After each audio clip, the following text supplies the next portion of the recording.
Asompi Ncheta bụ nke achịkọbara n'aha late Odoziakụ Fidelia Nneka Ifedigbo nke Amoji Village Agụlụ Kansụl ime obodo Anaocha Urulọndụ dịka ndị enyi nakwa nne chere eze echiche nupụtara nnọọ n'igwe iji wee sonye na ya bụ asọmpi ncheta. Onye ọla ebe Kenechukwu Chukwudị gara wee kọrọ anyị ka ya bụ asọmpi si wee gaa.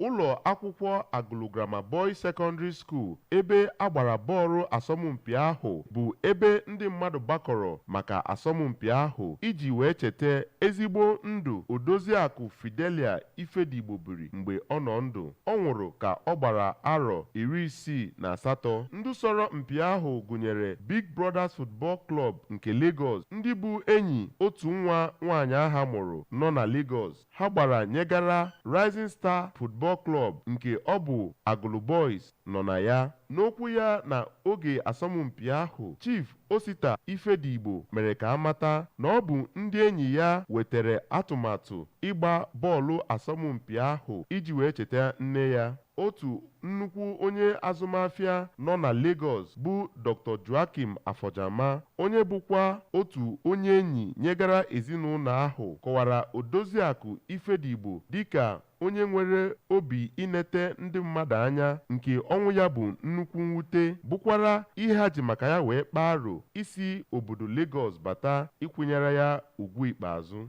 Ndị enyi ezinụlọ ahụ ndị bịara na oge asọmpi ahụ bụ Maazị Patrick Ede bụ nnukwu mmadụ na ọrụ uwe ojii yana Chief Ugochukwu Egbene bụ onye kọwara na Odoziakụ Ifedigbo bụ onye bara ọtụtụ mmadụ nnukwu uru, nke ha na-agba asọmpi ahụ icheta ezigbo ndụ o biri yanakwa kasie ezinụlọ ya obi. Asọmpi ahụ bụ nke Chief Ifedigbo bụ onye gbara bọọlụ mmepe ya, nke emechara onwere onye meririni, bụkwara nke ndị mmadụ sonyere ya gosipụtara obi aṅụrị ha. Ndị ndu otu dị iche iche gbara asọmpi ahụ, ndị gụnyere Maazị Calistus Ede nke Big Brothers Football Club nke Lagos yana Maazị Chukwuebuka Ọkpala nke Rising Star Football Club nke Agụlụ Boys, kwupụtara na asọmpi ahụ bụ ihe ụtọ na obi aṅụrị jupụtara na ya, bụkwara ihe ndị ntorobịa ga-eji wee na-egosipụta akara aka ha site na Agụlụ. Aha m bụ Kenechukwu Chukwudị n'akụkọ ụwa ABS.